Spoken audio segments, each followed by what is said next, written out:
Hey, I'm Decathlon Gamer, and welcome back to PCM24 Yeti. It's episode 17. We are at the Arctic race of Norway. I can say it, I swear.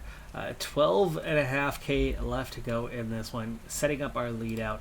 Sabanda handling that one. We've got a pretty good team, but it is a 2-pro race. However, as far as 2-pro races go, and this is an intermediate sprint, Goodmanstad, others kind of coming through. They're going to steal the time bonuses. But this also kind of sets us up for, is there now a relax following that one? So Abdullah put his foot down. 8.5k to go. Can we get something going on this uphill swing? Regatta damaging his teammates, though. We're still looking okay. 7.3k. We're going to go over the top here shortly. Regatta getting max points. Williams struggling just a little bit there. Mr. Lead Out Man, 6k to go. There's a slight uphill swing, so Hopkins and Walters are the best set for that one. Let's go 99 with Regatta using what he's got left. He's got no red bar anyway, but this gives Williams a chance to get us going again here in just a moment at 4k. Okay, on to Williams. On to Williams. Let's go, bud. Let's go. 3k out. There are two riders. There are two riders here that are a serious threat. The drop-off becomes competitive for us. One, a puncher. One, a sprinter. Groves, 78 for the sprinter. He's going to be tough to beat. But I feel like this is a race that we have a better chance than others. All right, here we go. 2.5k, Williams. Start sprinting. 2k out. On to Hopkins, 1.5. There's that little uphill swing, so you don't want to go too early on this thing. And on to Walters. Let's go, let's go. They are coming, but I think we've got it. I think we've got it. Come on, come on. Yes! Walters across the line, ahead of the punchy threat, Corbin Strong. Groves gets fourth. Those two slot in just behind us, and we've got a win. Folks, it's not a one. It's not a 0.1. It's a pro. This is a pro win. We just unlocked our first top 3 group. Let's get that wheel spinning and let's do some snowballing. Before we spin that wheel, let's talk options. Africa, decent option. There are a few countries that would be welcome additions. All of them with POP 3 are going to be welcome additions.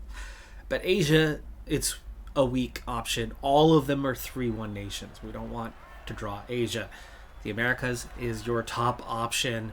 Yes, there are some weaker ones, but there are some better ones. In particular, the best nation in the POP 3 set is Canada.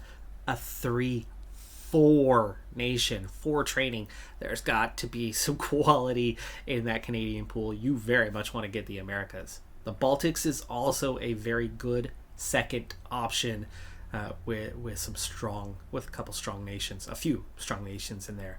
The Balkans, like Asia, you don't want that one unlocked. It's all 3-1 nations. And Northern Europe, while only 2 nations, they're both 3-2 nations, so they would be decent options for us. Here we go. What's it gonna be? It's the Americas. It's the Americas. We have Canada. Folks, it's still August. Dossiers are long since closed. Canadians probably don't want to touch us with a 10-foot pole right now. It's all going to be red, almost certainly. Any quality, any good riders are going to be in that 0 to 15% range where there is zero chance of signing them. But I will be doing some scouting of the Americas, adding to the pool for next year, but there might be some in there. Like, nobody's going to be in the green. Probably not anyway. But there could be some yellow. There could be some riders willing to sign with us. However, I've already done my signing for the year. But we still have cash. If there's a couple good ones that are in the yellow, we might be signing a couple more riders. I'm only one stage into the race. There's more opportunities. And like I said, this is a field that has 2 good elite riders that are opposite from each other, but we've already proven they're beatable. This is my updated short list. It's now at 44 riders majority, certainly not all, but majority of whom have come in our last 2 snowballs, that Pop 2 snowball and now our Pop 3 snowball that we have. Among these 44, a lot of the prospects are not on teams, though certainly a handful are, while virtually all of the better riders on the short list are on existing teams, including a few bigger teams, Israel Premier Tech, containing 2 of our 3 biggest riders, Burgos, having a couple of our other key riders that are on this list. But unfortunately for me, a lot of these riders have contracts that will still be existing next season. So when filtering out those with non-expiring contracts, it brings me down to 25 left.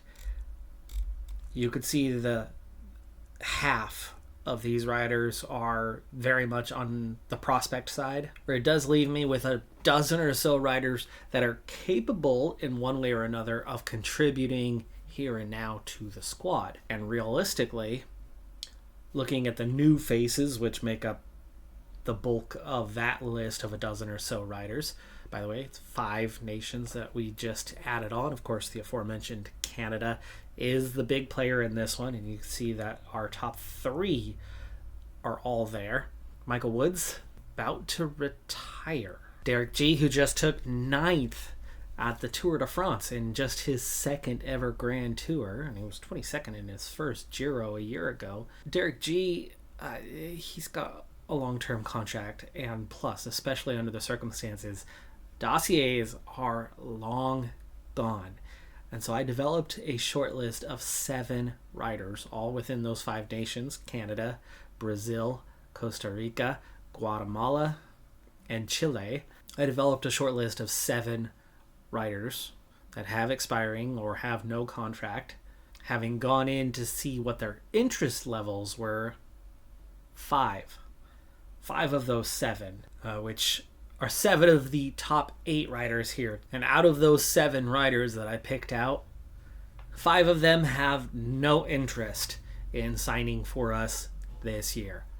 So it does leave me with 2 riders. 2 riders that do have that yellow level interest. We may end up having to overpay for them slightly, but I'm going to wait just a little bit. It's only the 4th of August, and we seem to be in a race that has some possibility of maybe replicating what I just did, possibly unlocking some more, possibly giving us a different look before too long.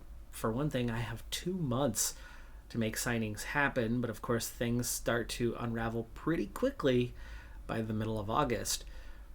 So at least with a little bit of a window for now, I'm going to finish this race, finish these last 3 stages, and see where we're at. Meanwhile, for the 2nd time in this playthrough, and literally the 2nd time in a row, Red Walters has seen a victory pull Granada up a point. So 2 successful dice rolls out of 2 opportunities is pretty amazing, and Granada is now a Pop 3 nation. Final 13K of Stage 2 proper sprint. Now that I've seen the profile of the sprinters, they're actually quite good. So this is a typical pro field when it comes to the sprint. Front 5 have not been caught, but it's down to 1 minute. And we are down inside 10K as Regatta goes to take over with only 6 riders. A little bit harder to get a good lead out here. You can see how we're not even really out front at this point. And we're going to have to start to accelerate more and more to try to do so, otherwise we have no chance. The pack is slowly whittling away the lead. There we go. Now Regatta starting to outpace those around him. 6.7K. On to Abdullah.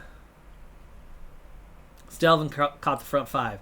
40-second advantage. There's one last little hill here that we're about to hit. We've hit it many times before, and we're on to it now. We're already down to Williams at 4.3K. This is going to be a little difficult. This little hill makes it a little more possible, but coming up on 3K and still not overtaking them. 2.9, Williams starting his sprint. 2.4, soft sprint. Now Walters. Now Walters leading out Hopkins. They've got great race day conditions today, and our lead out has brought us into the final kilometer in the mix, but the road is so wide. These guys are much faster than we are, and the red bar runs out about 20 meters before the end, so Lipens takes the win ahead of Groves. Hopkins was only 10th. The field was so spread out, he's half a bike length from winning, and he barely gets 10th. Yikes on that part, but the profiles for stages 3 and 4, much better for our team. 10K banner on stage 3, the clean stage. It's a punchy finish. It's just over 5 kilometers in length. Team starting to develop the train. I'm setting it up a little bit late because obviously the punchiness of this one is going to be pretty harsh. I wanted Williams going first, but Hopkins is going to end up doing that job instead of Williams because Williams was a little bit too far down the grid order. In fact, he's still not in position as Hopkins can now just go 99. Base of the climb. Williams finally getting in place. Okay, so we have 5K to go. 100 riders in the field. I was completely wrong about the quality of this field. I already noted last stage that, there's plenty of sprinters. Well, now I'm noting this stage that there's plenty of punchers in this field. Where this field was lacking was hybrids. And that's why stage 1 was a weird one, because it was somewhere in between being punchy and being a sprint, and only the two guys seemed to overlap into those areas. And my guys do overlap into that area. They're just not strong like those around us. So today, we'll be lucky to not lose time, especially with Walters, who only has a +1. But Regatta and Abdullah, with +5s especially, look very strong compared to what we're used to today. So we still go for it. Hopkins, though, we are done. It's 5K to go, and Williams is certainly not punchy. He's a 60. So we're going to try a 95. Drop Hopkins to the back, and we're going to gel up on Sabunda right away. Okay, so Williams, how are we looking on that sort of pace? That's half a K already, half a K, and he's not hurting those behind him, so that's good. But here comes Fortunato and Goodmanstead, and okay, 3.5K. Williams already. He's let out 2 kilometers for us. That's excellent. He just did 2.2K on the front. Just tell him to go on his merry way. He doesn't. No, you know what? It's not how you do this. It's not how you do this. You follow. Right, now we're gonna definitely be punchier, and we're gonna have to go harder to stop these guys from getting past us. So Zabanda, gel up for the last of these guys. Okay, Walters is definitely starting to feel the pain and suffering in the legs, but Sabanda has us well out front where we need to be. 1.4K onto Regatta, 99 for him, leading out Abdullah and Walters. 700 meters. Here comes the sprinters. Versness, Castrillo, Holter coming on strong at the end. We're out of red bar, but we are not losing time. Walters is not losing time. Hopefully others in the field do. Versness, Holter, Castrillo are not threats in the GC. Walters, 3rd place, just 2 seconds off the top. And as we head to that last stage, I feel like he can probably gain time. Probably. Is there a gap just behind Sabanda? Probably not. Is there a gap anywhere? Not until after 83 riders. Oh, and they give a gap at the front. Those guys get a 6-second separation to Para. Oh, there is a gap given back here. It's behind Walters. 37 seconds lost. Let's hope a bunch of sprinters are back there. I know Albert Philipson was one of the higher placed GC guys. He was a breakaway one who picked up about 5 seconds in the break and then sprinted well, so he hadn't lost time. Corey Williams, there you go. 118 to this. Cockard. Like, we haven't even seen that Viviani and Cockard are in this field. That's how strong. So the GC starts to look like this. Hopkins, Williams, these kind of sprinters are 47 seconds behind and out of the top 35. Burchill, one of the sprinters that we've been seeing out there, breakaway guys, who had gained some time at 43 seconds behind. There's Philipsen. Philipsen at 39. Okay, we're into the top 30 now. Are there 30 riders left on the same time? There's Para. We know he was in the front group. Mulebron, not even getting anything GC-wise in this race. Okay, so Sabanda, Regatta, Abdullah.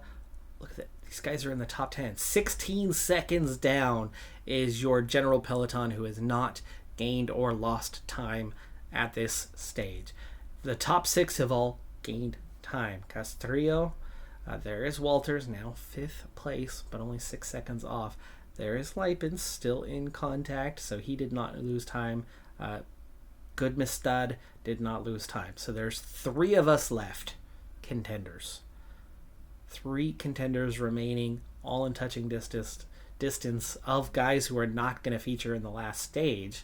And if you can gain 10 seconds, if you can win the last stage, we can double roll, because it would be enough, you would think. It would be enough unless, well, no, 2 seconds, right? Leipens is 1 second up. So you win the last stage, it's a double roll of the wheel, because it would be a GC victory and a stage victory. We still have a real shot in this one.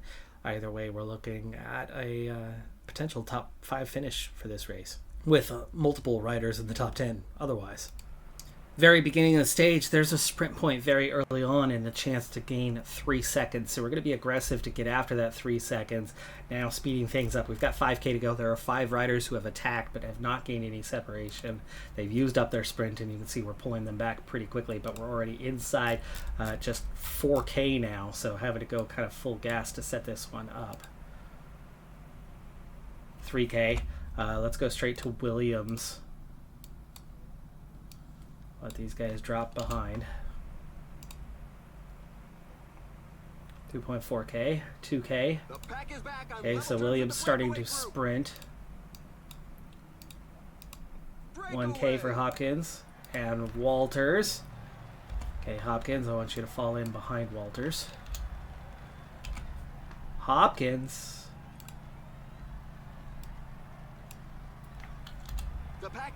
I don't know if he's... We'll find out in a second. I think Hopkins might have stolen that one. He was supposed to follow, but he didn't. Nobody can back off now, though. Confirmation that Walters did claim the 3 seconds, the 3 points there as well. We're in competition for that green jersey, but that is 3 seconds for Walters. He's now just 3 seconds off the race lead. 36K to go. Breakaway has just been caught. We've got a sprint point coming up in 11 kilometers, but we've got 2 climbs to get up and over here.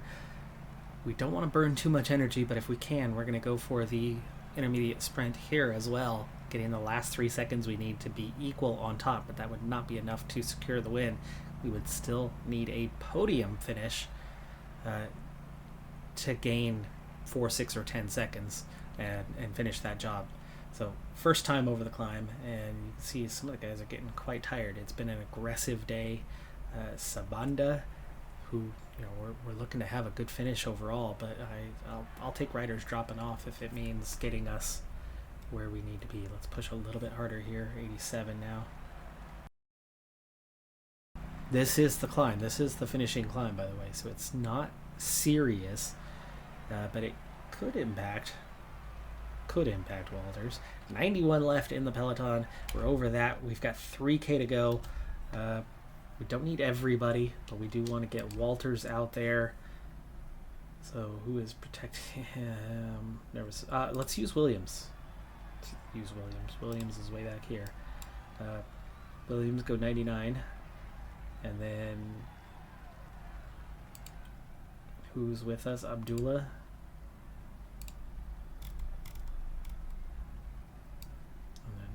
Will follow. Ooh, that's Sabanda. How about Abdullah? There we go. Abdullah, 2.6K. The field has split for the moment. There's just 37 riders here. Back together. Here comes Williams. There goes Caden Groves.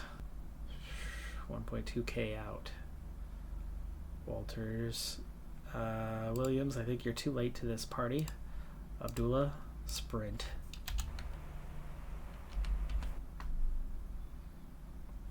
I don't want to burn too much energy here. Okay, now we go with Walters. Dula, just go ahead and sit up.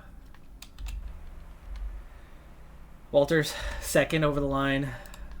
Didn't burn too much. Now the guys up front are asking serious questions of the riders in the rear. 2 more seconds. We are 1 second off the race lead. All right, here we go. 3 more times. It's about a 1.5K hill. 7, 8, tops out at about 10%, just momentarily, but it's generally about a 7, 8, but it's only 1.5K. But that's enough to make it a punchy stage. I mean, you can see the damage being done on a number of riders, and with 15K to go, Williams is nearly done. Sabanda and Abdullah are nearly done. I mean, these are guys that are placed in the top 12 and are punchy guys and are struggling to protect the leaders for us for the day. Again, the tempo picks up. 12K. But we do not have the numbers or strength to yet be sprint training this thing. But here comes the attacks, so you have to do something now. Alright, Sabanda and Williams to lead us out, but that's just because they happen to be in position and can give us a little bit of cover from this attack. But they are not going to be in this position for long.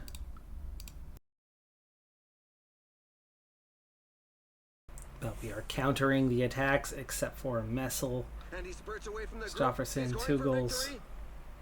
And because we're only riding a 92, it's hard to keep up with them at the moment.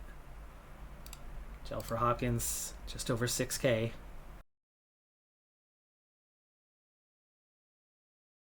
That's let us out. We're on to Hopkins, and 3.2K left. Last time up the hill. Can't destroy Walters here. He's got to have a little something left. Can't believe this field's not splitting, though. We're going to accelerate right over the top of this thing. 99. 1.4K. Sprinting it out. Come on, come on, come on. We just need a top 3, and Walters is so close to that top 3. Come on, get that throw. Get that 4 seconds. Good Mustad beat us to it. That close from the GC victory. That close. Fretton takes a win. Lipens, good Mustad, beats us on the throw. Walters gets 4th. That is insanely close. Insane how close that was to the GC victory for Walters. Time losses begin after 51st place. I do not think our race leader, Versness, did not lose time. I didn't expect he would. Wow, man, that was close. And Lipens, wearing the green jersey, finishes ahead of Walters, so we're not going to win the points jersey either. Not that that is really a big deal, but what a run. And Lipens gained 6 seconds, too. So actually, I think that's going to put him back ahead of us. If my math in my head is correct, this should be a 3rd place overall for Walters. 4th. We didn't... Oh, right, because we didn't overtake Versness. No, Good Mustad also gaining time. So Lipens takes the win. Good Mustad 2nd. Walters gets 4th place. 3 seconds down. What a run. But, we lose on that top 10 from everybody else. Just 20 riders left on that same time situation. Lots of guys losing time on that final stage. Points, 3rd. Mountain. Regatta was 5th. Good Mustad wins the young rider, and we don't even win the team classification. We were just 6th place, a minute down overall.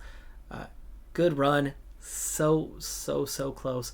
We've got 2 riders to go see if we can get them signed, but I'll take a look at that calendar. Maybe not just yet. So first up is Hudson Lubers, and we are going to go ahead and try to sign these 2 guys. Looking at the calendar, nothing's too immediate, and signings are going to start happening. These guys are going to get picked up somewhere, so we're not going to mess around. It's literally 2 roster spots. 5-star sprinter prospect right now, 68, already makes him amongst our best riders.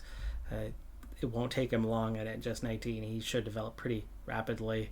Overall, pretty solid web as well. He's on a junior team right now. I think signing him is probably going to be fairly easy, fairly cheap, maybe $3K, as the interest is a little low, and yeah, he doesn't seem too thrilled with that salary. Do we want 3 years on this? Yeah, we'll take 3 years. And there you go. We got him signed for $3K. Going into Brazil for the second rider, Zipinotti, 23. So it's going to be a little harder for him to reach his end. But at a 70 medium mountain, he's already going to be our first guy. And we do finally have our Funsavith replacement, right? The aging 34-year-old or 30-whatever-year-old who's already in decline. We have a replacement, somebody who's already actually a hair better and plenty more potential in comparison. He has no contract at all right now. Same sort of scenario. Let's see if we can sign it. We have so many opportunities. I don't know if I want him on a 3-year deal necessarily, as he's not going to be great. So we'll take a 2-year deal. And yeah, okay, that's not enough. But what about if we go for the 3-year? He'll sign for the 3K, the 3K being the deal. So an extra 1,000 to get these two signed. And as for salary-wise, like no problem getting these 2 additional guys. It's going to become more about race day availability and, getting enough opportunities to race for riders. But I think it's 2 good additions for us. It's also going to do it for this episode. I'm Decathlon Gamer. Like, comment, subscribe, and I'll see you next time. Have a good one. Be safe out there. Bye for now.